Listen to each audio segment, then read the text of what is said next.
Hello teachers, how are you.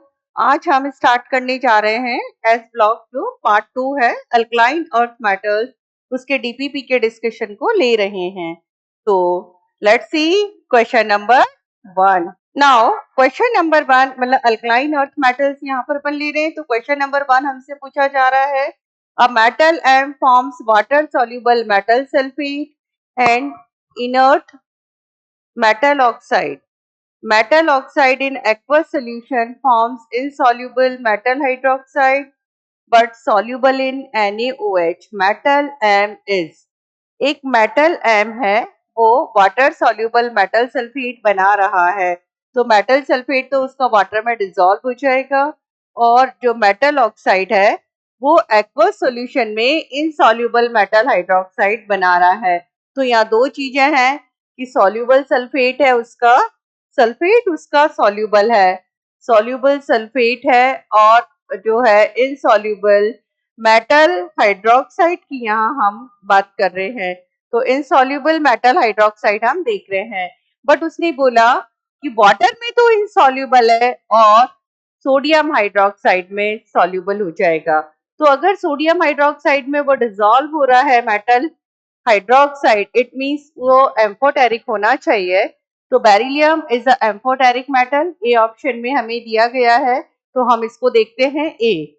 Beryllium amphoteric metal है। Beryllium जो है a metal M forms water soluble metal sulphate. Beryllium का जो sulphate होगा वो क्या होगा, BeSO4, जो कि वाटर soluble होता है।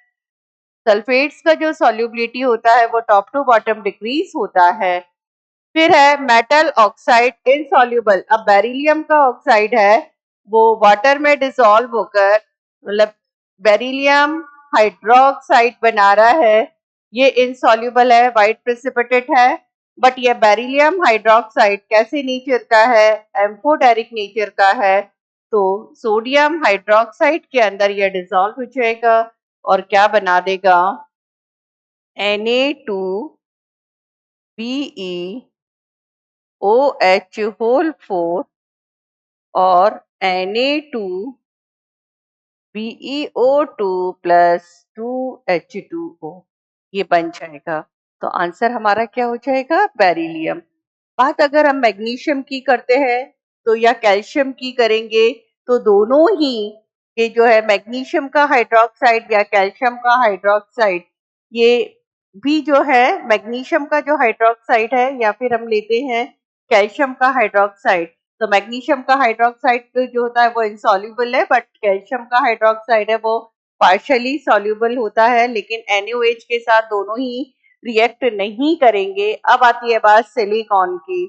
सिलिकॉन का हम NaOH के अंदर, सिलिकॉन का हाइड्रोक्साइड NaOH के अंदर हम बात करें तो सिलिकॉन डायरेक्टली NaOH के साथ रिएक्ट करके जो है वो Na2SiO3 और हाइड्रोजन दे देगा। तो यहाँ मेटल की अगर मैं बात करूं तो मेटल कौन है हमारे पास में, बेरिलियम। और कैसा मेटल है, amphoteric metal. Beryllium is amphoteric, beryllium is amphoteric metal, amphoteric metal है।